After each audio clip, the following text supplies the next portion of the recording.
It's necessarily nice, but I do avoid the introductions, and I think that's because I'm adjusting to her. Adjusting or ashamed? Because there's a big difference. Adjusting is, woo, baby, I'm still not used to this hair on you. Let me take a look at it. I might not love it, but here's my daughter. Her name is Tara. Yeah. That's adjusting. Right. Ashamed is, I'm not going to introduce you. Can you admit that there is some shame? Well, I think that I'm not going out of my way to make an introduction. And because you feel people are going to think what when they look at her?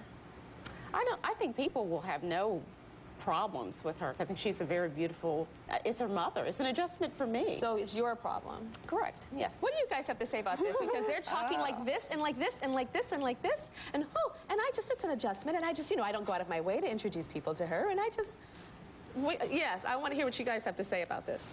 Definitely, this issue is generational. You have a lot of older women and men, especially men, who cry when their daughters cut off their hair. I have in my own personal experience, my grandmother, was like, we worked so hard so that we didn't have to look like that. Why would you do that to yourself? And they have to have that kind of the younger generation has to teach the older generation, you have been brainwashed essentially to think that this is the only way that you have to look. Because really, for a lot of older generation, the hair thing, it wasn't just beauty, it was, you're not gonna get a job, you're not gonna walk in this room, you're not gonna be able to find a mate if your hair isn't straight and conforming to mainstream society. So for a lot of them, it's an almost fear thing when they see their children going natural. So it's the job of the younger generation to educate. Absolutely. Yeah. Okay. About hair, race, everything. Change. We'll be right back.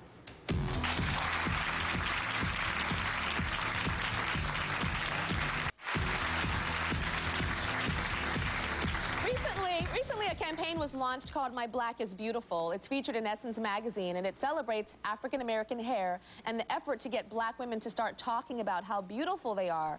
Now, there were over 1,100 women that entered the search, and there were 4 winners, and 2 of them are here. We've got Kimberly and Yolanda. So did you guys have bad hair, good hair issues growing up as kids? Well, growing up, my mother never encouraged the term good hair. So I just appreciated that because it just allowed me to just accept my own hair. It was definitely thick and time-consuming, so that's more so what I heard as far as growing up. Never encouraged good hair and bad hair topics in my household. So. Good. And Kimberly, what about you? I had a lot of hair issues growing up because my hair is so big. I was teased so much. I mean, people call me Michael Jackson, Diana Ross, Shaggy Dog, Wet Mop. I've heard everything. So it was just really hard, because my hair was always so big and I always wanted tamed, and I begged my mom for a perm, and it was a really bad straight experience. perm. Yeah, straight perm. perm. Tell me why it was important for you guys to be a part of this My Black is Beautiful campaign with Essence. The My Black is Beautiful campaign is an awesome campaign, that just celebrates black beauty and every type of black beauty that there is. And, we were chosen from the Pantene search, which was a part of the My Black is Beautiful campaign. And it just, kind of shouts to everybody saying, my black is beautiful, your black is beautiful, her black is beautiful. There's not one separate type of hair, that's supposed to represent the black community, but it's all beautiful. I agree. Both of you guys is black is beautiful. And also, definitely, along with the My Black is Beautiful, just taking that inner beauty, that inner strength, and letting it translate to your outer, and just letting, what you already have on the inside, that self-confidence about who you are, and just taking ownership of your own personality and letting that just... And originality. Exactly. We'll be right back. Thank you. And it's about choices.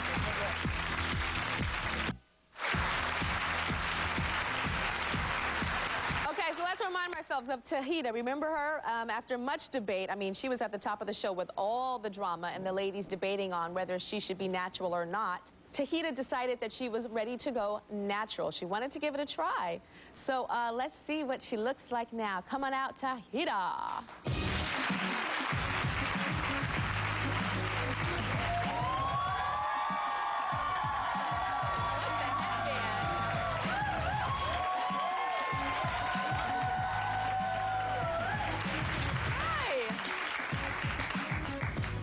So pretty. I can see your bone structure.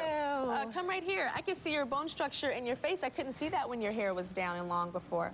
So this is Eric Bland. He's a celebrity hairstylist. Eric's done me some a couple of times too. Tell us what you did to her hair, because I like that you also pulled it back.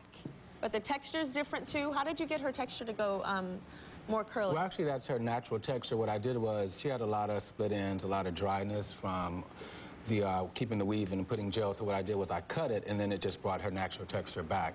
She still has a few straight ends, only because she's not willing to go quite as short right now, but it'll eventually start to curl up because I got most of the dead ends off. So I that's like her seeing natural your texture. face. I like seeing your forehead and like your cheekbones. I think that's really pretty. It's gonna take getting used to, isn't yeah, it? but you make it work and you look good doing Yeah. it. Me and you, girl, we're both working face. No, we're not hiding behind. Put your face down here. Let's get a little close up. Work.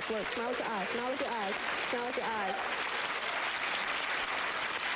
I think, you know, the message here today, I think, is about choices. I think it's about, you know, having options. But I think it is really important to understand that when we make certain choices, those choices do go back into history, and there's a reason why we make those choices. But I think everybody, you know, is free to make that choice, if that makes sense, right? When I wear that, I understand that there's reasons why I do, or reasons why society thinks that that is beautiful. And I understand why I wear this, because I feel beautiful this way. All right, see you later.